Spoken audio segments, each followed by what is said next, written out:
میں اپنے ناظرین سے پوچھتا ہوں کہ کیا آپ چاہتے ہیں کہ جو بیوی آپ کی اس دنیا میں آخرت میں بھی وہی بیوی ہو؟ اسی طریقے سے میں مستورات سے پوچھتا ہوں کہ مومنات آپ بتائیں کہ کیا آپ چاہتی ہیں کہ جو شوہر آپ کا اس دنیا میں ہے وہی آپ کا شوہر آخرت میں بھی ہو؟ چلیے امام جعفر صادق کی روایت آپ کو سناتا ہوں۔ ابو بصیر نے امام جعفر صادق علیہ السلام سے سوال کیا، مولا سے پوچھا، مولا اگر ایک مرد مومن ہو اور اس کی بیوی اس کی عورت بھی مومن ہو اور یہ دونوں جنت کے اندر داخل ہو جائیں تو کیا یہ دونوں جنت کے اندر بھی میاں بیوی ہوں گے؟ امام نے جواب دیا، مولانا فرمایا اذا كان رجل الاعلى درجته اکثر، کہ اگر مرد کے درجات یعنی مرد کا اسٹیٹس،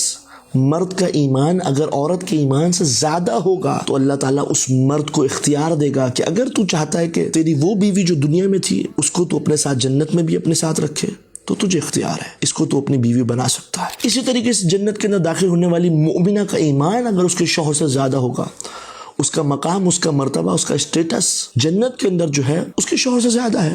تو پروردگار اس بیوی کو اختیار دے گا کہ اگر تو چاہتی ہے کہ جو شوہر تیرا دنیا میں تھا وہی شوہر تیرا جنت میں بھی ہو جائے تو تجھے اختیار ہے، بنا لے۔ تو اب سوال تو آپ سے ہوتا ہے کہ آپ بتائیے اگر پروردگار جنت کے اندر آپ کو اختیار دے تو کیا اپنی بیوی کو آپ جنت میں بھی تسلیم کریں گے؟ یا پروردگار مثال کے طور پہ عورتوں کو اختیار دے کہ بھئی تمہیں اختیار ہے کہ جو شوہر تمہارا دنیا میں تھا اس کو تم ادھر بھی تسلیم کرنا چاہو تو کر سکتی ہو، تو کیا آپ اپنے شوہروں کو تسلیم جنت میں بھی کریں گی، شوہر بنائیں گی؟ تو اہم نقطہ یہاں پر یہ ہے کہ کوشش کریں مومنین و مومنات کے ان کا ایمان ایک دوسرے سے زیادہ ہو تو پروردگار آپ کو اختیار دے دے گا کہ وہ شریک حیات کے جس نے دنیا کے اندر بھی آپ کے لیے قربانی دی آخرت میں بھی وہ آپ کے ساتھ ہو، بلکہ اس کے برعکس کوشش کریں کہ ایک دوسرے کے ایمان کو قوی کریں، ایک دوسرے کی معرفت کے اندر اضافہ کریں، تو پروردگار آخرت میں بھی آپ کو اختیار دے گا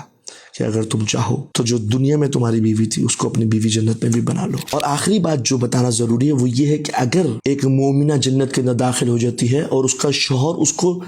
جنت کے اندر بھی اپنی بیوی بنا لیتا ہے اور اس کو اختیار کر لیتا ہے تو جنت کی حوریں اس مومنہ کے حسن کو دیکھ کے رشک کریں گی، اس کا حسن جو ہوگا وہ حور العین سے بھی زیادہ ہوگا۔ اس ویڈیو کو ثواب کی نیت سے دوست احباب اور شیئر کریں، اور اگر آپ کا بھی کوئی سوال ہے تو نیچے کمنٹ باکس یا ڈی ایم کے اندر پوچھ سکتے ہیں۔